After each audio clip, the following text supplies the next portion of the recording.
The second rotation for Astromancer Alena is here. I've upped my score by 7.5 million. This is because I've started using an artifact to cheat a lot of speed on Rinak, which I've actually mentioned before in the Rinak solo video. But besides that, I did find the perfect speed tuning this time, at least for my setup. Your setup might vary. But I have the perfect speed tuning, and there's not really any way for me to improve on this besides getting better gear, which isn't happening. Anyways, this is the teams that everyone's using so far. I've got my little free-to-play team here. Just 3 relatively easy-to-get units plus Rinak. This is the triple Achates meme team. And then this team is kind of just copying the previous rotation, I think. This last rotation, we used Ruel, Doris, Amelia. And then we can't use overlapping elements this time, so Doris has to be swapped out. Or she doesn't have to be, but people chose to swap out Doris for Achates. And because Achates only has 1 buff, we have to use Diane here instead of Amelia. The thing is, I don't think there's any point in frontlining Ruel. Achates is a better frontliner. So if we don't need to frontline Ruel, then we move Ruel to the back. Doris is better than Ruel. So I don't think there's a point using Ruel. We're just going to use Achates and Doris. And I'm using Angelica for fun, though I do think Diane might be better because she has the attack percent imprint. Though Angelica is obviously much more accessible. And Rinak is necessary because this fight was made for her and you can't score high without her. So these are the units that I'm using, and I did mention a little bit, but we'll go over it again. Your general mechanics is you want Rinak plus 3 units. These 3 units need to have 2 non-attack skills, so they can skip turns in the break phase. Achates, notably, is very, very good here, because she can take as many turns as she wants in the break phase without ever griefing your run, because she does not attack.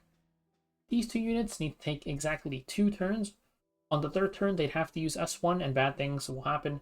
But Achates could take 50 turns, and you wouldn't care, because she's not hitting the boss. We also need your front unit to have a cleanse, which Achates does, and 5 buffs total, which these units do. The cleanse is necessary because the enemy is going to hit you with block, which means you can't get buffs from other people. You have to cleanse the block first, and then get the buffs from everybody else. So, replacements. I mentioned Diane replaces Angelica potentially with the attack percent imprint. Angelica has immunity and barrier. Diane has crit res and pen res. Achates herself has F-res buff on her S3. And then besides Doris, you could use Infinite Horizon Achates if you want. She has Barrier and Stealth on her S2, which does kind of overlap with the Barrier on Angelica S3, which is a bit unfortunate, but she does also have a Team Attack percent imprint, so you could work her in over Doris if you really wanted to. And then Rinak has no replacement, of course. So let's go over everyone's stats. And we'll talk about the speed tuning too, because it's going to depend on what artifacts you have and also your other unit speeds. First up is Rinak. I just maxed out her attack as high as I could go, with Cruel Mischief as her artifact to further increase it. Her HP does matter a little bit, because you have to tank some hits in the fight. When you fail the cajole mechanic, you're forced to tank both add S1s plus Alena S1, and you want to make sure your Rinak doesn't die to that. Especially because you're not necessarily guaranteed to enter into that mechanic with full HP. Sometimes you tank a hit or 2 before it and you have no way to heal, it just happens. You're going to want to make sure you can survive all the damage that you take. Her speed will vary because we are using a CR cheating artifact on our Doris, and whether you have the artifact, depending on your limit breaks, will change how much speed you need. That is one thing. Your Rinak might need to be faster. Another thing to consider is that, let's take a look at this. This is 159 speed, and we have to base a couple of things around this. 159 speed with 40% speed bonus when you have target weakness greater in the break phase gives us roughly 222.6 speed. So you're going to want your Doris to be below 222 speed. This is so that in the break phase, if you S3 Rinak and you push her to 100%, both Doris and Rinak will start at 0. Whoever's faster is just going to go, and we can't have Doris taking 3 turns, so Rinak with her speed buff needs to be faster than Doris. 213 speed worked fine for me though. This is well below the maximum amount. And we're using Idol's Cheer to cheat speed on Rinak. You get so many CR pushes from this artifact during the main phase because you're getting hit so much by all of the AoEs from all of the ads and stuff. This just gives you so much CR. You can run Rinak at a much lower speed with way more attack. This is one of the reasons my score has jumped up a decent amount. And then also the HP. We're trying to not heal too much during this fight because we have to maximize the hits to actually get rid of the exhaustion gauge and have really good entries into the break phase. So you're going to want HP on your Doris to survive the extra hits you'll be taking without actually healing. Angelica is on pretty much the same build. HP to not die, and then for her speed, you want about the same speed as Doris. I think 1 or 2 speeds slower is ideal. You don't want to be too much slower, otherwise, long run, you have a lot of turns. Eventually, your Angelica and Doris are going to start separating. The lower the speed gap is, the less the separation is. I don't think you want them the exact same speed just because of CR RNG. It's kind of annoying if you end up in a situation where Angelica's ahead of Doris, and then depending on how tight your Doris Rinak tuning is, your Rinak might be able to pass Doris but not be able to pass Angelica if she has high CR RNG. But 1 to 2 speeds slower works fine. For EE doesn't matter too much. I'm just using it for the base stat really. And then since we don't need 2 Idols cheers, we're going to be using Warhorn for the attack boost. We've also got Achates. Achates, like I mentioned, her speed doesn't really matter that much in terms of griefing your break phase. All that matters is you want the tuning so that Achates is the first person or the first support to go in the break phase. That way she can cleanse the block from herself, give herself 1 buff, which is very important via her EE, a Frez buff on her S3. And then Angelica and Doris can give her the other 2. This is why I wanted Angelica and Doris next to each other, so that they'll always pretty much S2 at the same time, and you won't have to worry about Rinak cutting them. You won't have to worry about one of them falling ahead or behind of Achates or whatever.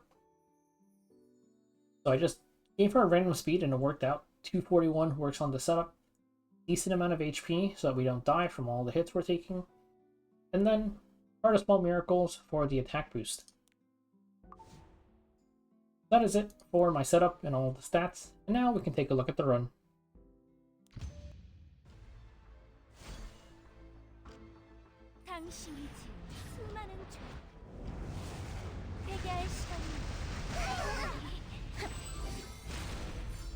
Starting off the fight here is not one thing I mentioned, just my Achates is fast if you have a slow Achates. You make it so that Achates gets cut by Rinak and she doesn't cleanse the unhealable. But we're just going to spam S1s. We're going to not heal unless we really need to, because we need to get this bar down as far as possible. If you had unhealable on Rinak on this turn, use S1, but I don't, so I'll be using S3.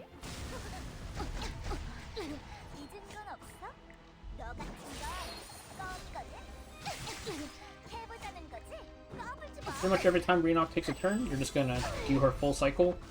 You see the Idols chair is putting in a lot of work here. We pushed up 60% off of that. So we're going to do the rotation again.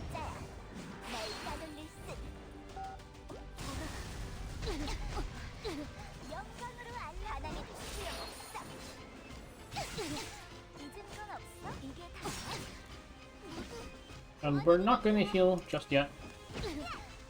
We can use Doris S3 to push Rinak up. This is going to heal her a good amount.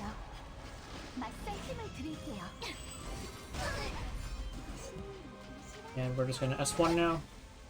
We have enough HP to tank everything, so we don't need to heal anymore.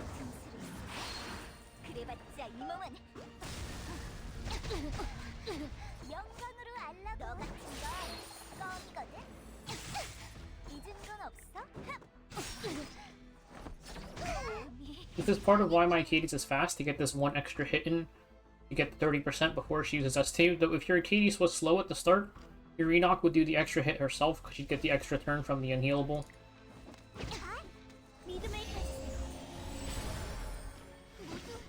So here's a nice rotation. It's just Achates gets the extra turn, or it gets pushed to 100% here. So she goes, and then Doris, Angelica, then Rinak goes. So in the break phase, our rotation will still be Achates, Doris, Angelica, Rinak, which is what we want ideally. And we're going to here. Now we're going to have to tank everything here. just barely tanked, but it's fine because we're not dead.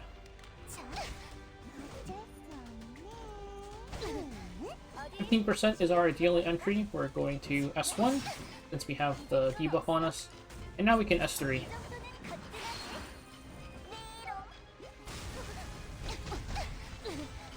You want to ideally enter with S2 if you already have the boss down to, let's say, like 5% on your S3 turn. You can just S3 into one of the ads instead.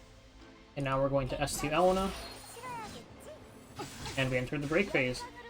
It's just this first hit here. Nice having the attack buff S3 bonus damage on the S1. You want Achates to go first so she can cleanse all of the... Well, she can cleanse the block off of herself. And this is the first buff. Doris gives us 2 more. And then Angelica gives us our last 2. Now we've got our extra turn here. And we can do our S3, S2, S1 combo.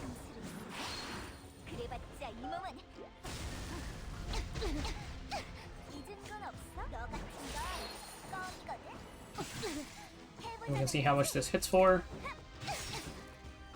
You can also see there, like, the damage boost from having this target weakness greater wasn't even 1 million, because you already have a really large damage boost just from the... Where is it? Increases damage dealt by the next basic attack after using your skill 3. This is just because the increased damage dealt will stack additively. So this is not even that much of a damage boost, it was only 1 million damage.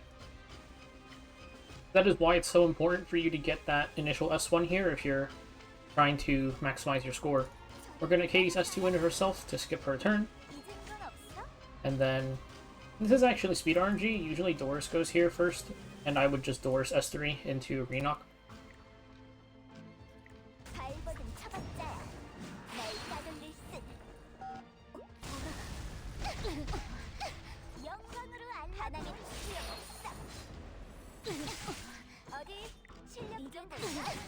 So since normally Doris goes here, and I push Rinak, we're just going to S3 into Angelica instead. You could S3 anybody besides Rinak, I just don't want to give Rinak the CR push, because that would change the way I usually run this rotation. We'll S2 here. This is why you want Rinak plus 40% speed to be faster than Doris. It's just because, like I mentioned, normally I Doris S3 into Rinak there. Especially if a Rinak is like maybe like back here and you have to Doris push her up. You want to make sure that Doris isn't going to outspeed Rinak and she manages to get this turn here. This is the mechanic I've mentioned a few times across multiple videos, but if you end the break phase with an S3, you get an extra turn, which goes ahead of her extra turn. So we got our S3 back because there is the mechanic that when you have the target weakness greater, you get S3 back after break phase ends. But our extra turn went ahead of hers, so we can just S3 again.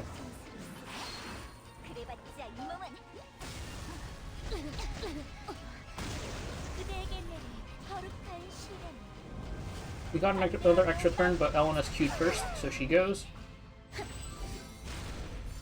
That's fine though, because we're still going to get our turn. We can S1 now.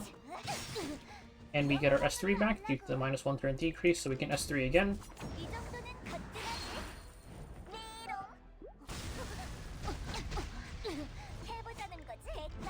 Now we can S2, S1, and this pretty much makes it so we start the break phase with instantly getting 5 hits in, though Elena does have an extra 40% CR, but it is definitely a worthwhile trade. I'm going to Doris S2 into Rinak to push her up and also heal her. We're just going to S1 here.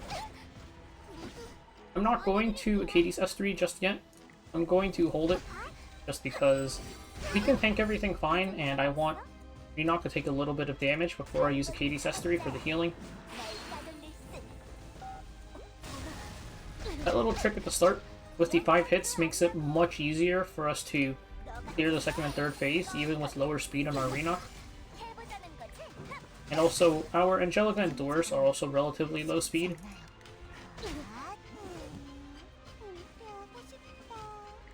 I'll end S1 here.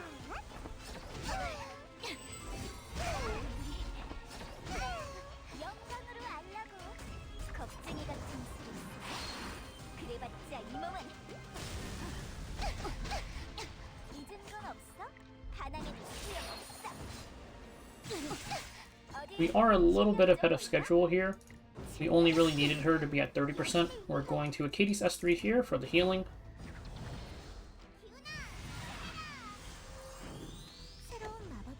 And our Doris actually cut Alena here.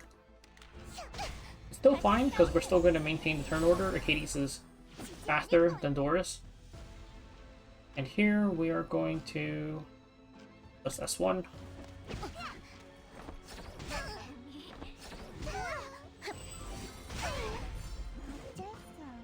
And like I mentioned, we are ahead.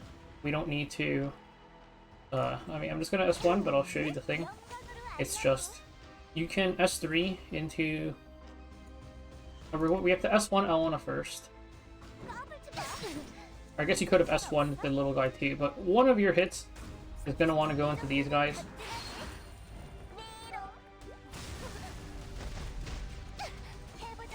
And we're going to S2 Alena, so we can enter the break phase with our buffed S1. And again, we have the correct turn order here.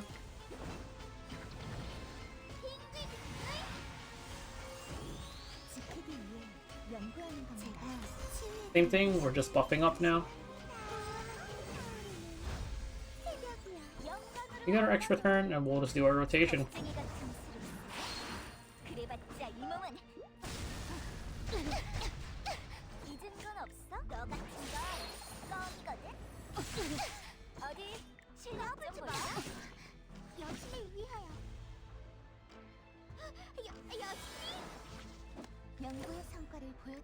And then this S3 here. I could opt to S3 somebody else instead of Rinak, but I'm just going to push her up.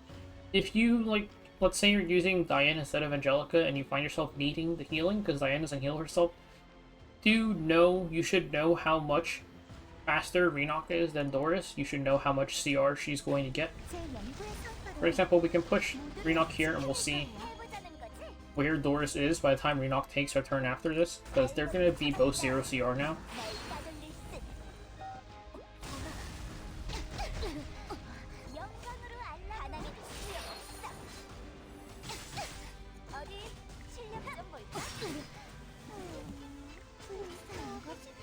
Last bit of healing.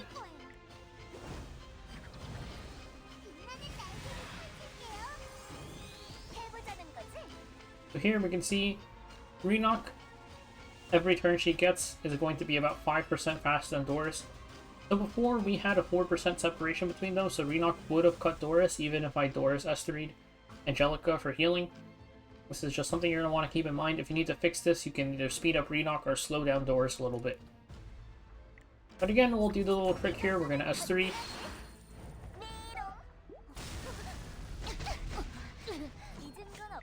And we'll get our free 5 hits in.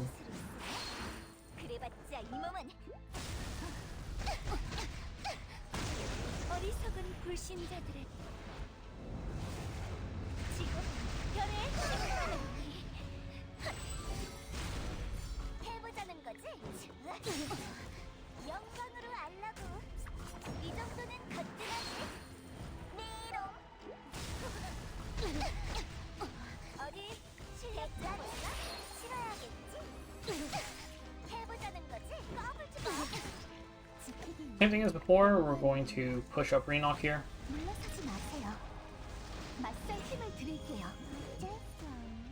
It's also worth remembering that last time when we did our rotation, we had 1 extra hit to work with. So we can afford to use 1 extra skill of healing if we need to. You remember though that block is going to prevent you from healing, so you're not going to be able to heal after the block comes down, but you have to... Everything you have to tank is during that turn where you get block anyway, so if you are not alive there, there's nothing to save you.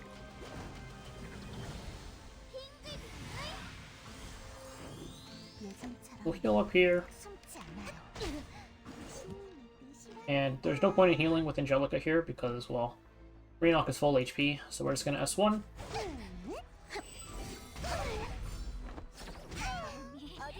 We can do our rotation here.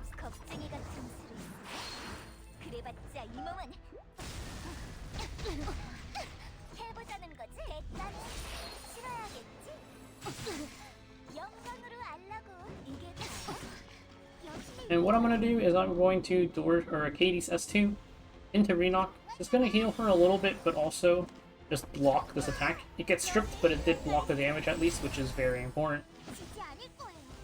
So here we're at 30% again, we can S1.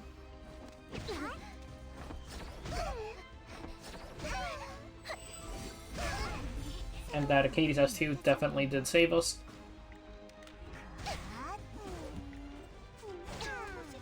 Once again, we've got our perfect entry into the break phase.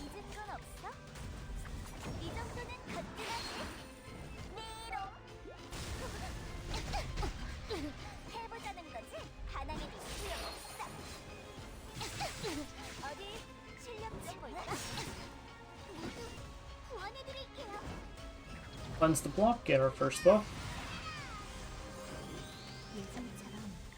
2 and 3. 4 and 5.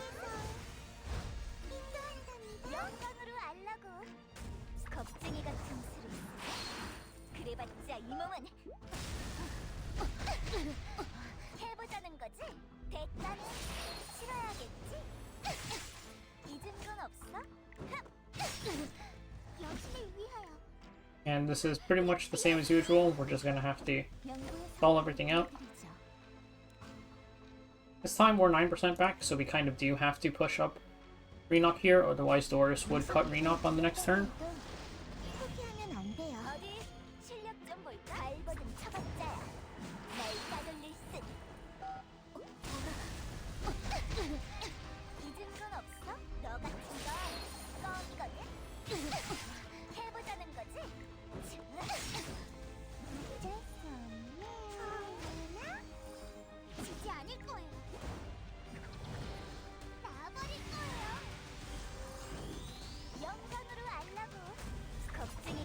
And this will be our final hit of the break phase. I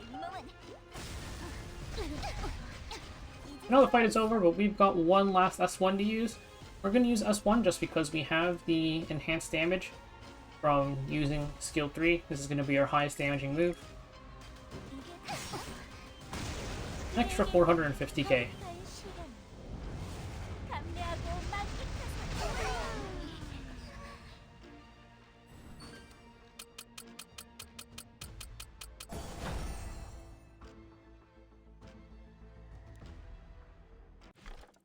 That is it for the Hall of Trials Top 100 team. I'm pretty happy with the setup. It only took me a few tries to get this, really. I think just a better understanding of the way the fight works this rotation, and honestly, it's just Achates.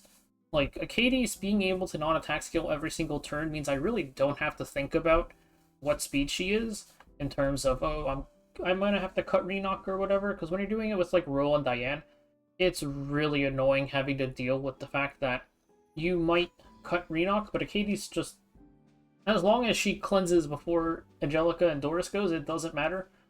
So I didn't really have to worry about her speed at all. Like, you saw that she took 3 turns in each break phase, and it was fine, because that's just how Achates is. But definitely, I think she's the best unit to have in your front slot, because even with her getting the extra turns, you can just... It's a lot easier to tune her because of her ability to spam non-attacks. I am gear capped out of this one, though. My attack gear is not very good, but Rinak, I'm guessing, is going to be gone. Maybe I guess we're probably going to have Robin the next rotation. Unless they want to skip Robin and do a different unit. But pretty fun rotation overall. It was definitely a nice change of pace. I don't know about nice, but it was definitely a bit more unique. Funneling everything. It was just funnel everything into Rinak, and she does literally everything for the entire fight. As usual, I can't even tell if they were intending for this to be the case. But I had a decent amount of fun with this rotation with the Rinak solo too. I'll see you guys for the next rotation.